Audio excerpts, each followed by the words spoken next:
पहले तो देखें बाकी मुल्क में इसका क्या असर होगा। हमें जो भुगतना था हमने भुगत लिया, हमने इनका डिलिमिटेशन भुगता और डिलिमिटेशन हमें मालूम है वो सिर्फ बीजेपी और बीजेपी के दोस्तों को फायदा पहुंचाने के लिए किया गया। अब आगे देखते हैं क्या होता है। मतलब आज एलओपी साहब ने कहा कि अगर नेशनल कॉन्फ्रेंस ने किया तो शिवसेना होगी, पार्टी में से ही एकनाथ शिंदे निकलेगा। इसी से आपको बीजेपी के इरादों का पता चलता है। आया राम गया राम। एकनाथ शिंदे निकला क्योंकि बीजेपी ने उनको निकालने में मदद की।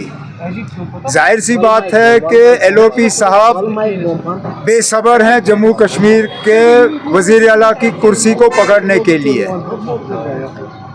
मैं एलओपी साहब को सिर्फ इतना ही कहूँगा, नेशनल कॉन्फ्रेंस में कोई एकनाथ शिंदे नहीं है। नेशनल कॉन्फ्रेंस के एमएलए डट के नेशनल कॉन्फ्रेंस के साथ हैं। कैबिनेट की एक्सपेंशन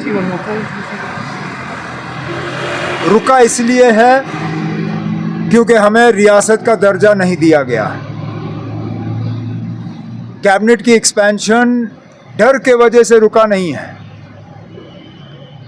और इसलिए मैं बार बार कहता हूं एलओपी साहब अपने इन बयानों से साबित करते हैं कि जब तक बीजेपी को हुकूमत नहीं मिलती तब तक वो हमें ठीक तरह से काम करने नहीं देंगे और जम्मू कश्मीर को वो रियासत नहीं बनाएंगे।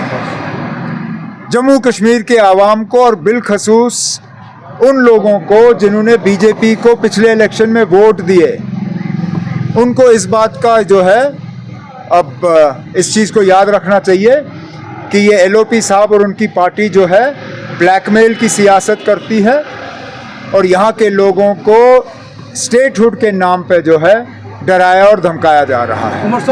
अगर हम सुप्रीम कोर्ट के जजमेंट पे जाएं तो कोई प्रेसिडेंट्स रूल नहीं होना चाहिए। कितने ऐसे केस हैं जिसमें सुप्रीम कोर्ट ने साफ तौर पे ये कहा है कि इलेक्शन के बाद सिंगल लार्जेस्ट पार्टी जो है उनको बुलाया जाना चाहिए और उन्हें मौका दिया जाना चाहिए कि वो असेंबली में जो है अपनी मेजॉरिटी को प्रूव करें। यही हुआ था जब वाजपेयी साहब ने 13 दिन की हुकूमत बनाई। प्रेसिडेंट ऑफ इंडिया ने इंतज़ार नहीं किया कि पहले आप मुझे नंबर दिखाइए। उस वक्त प्रेसिडेंट ऑफ इंडिया ने उन्हें बुलाया, 13 दिन की हुकूमत आई। जब वाजपेयी साहब के पास नंबर नहीं थे उन्होंने इस्तीफ़ा दिया। आज भी अगर आप सुप्रीम कोर्ट के जजमेंट पे जाएं तो राजभवन या आज लोक भवन है, लोक भवन को इस प्रोसेस को रोकने की कोई मतलब जवाजियत नहीं है।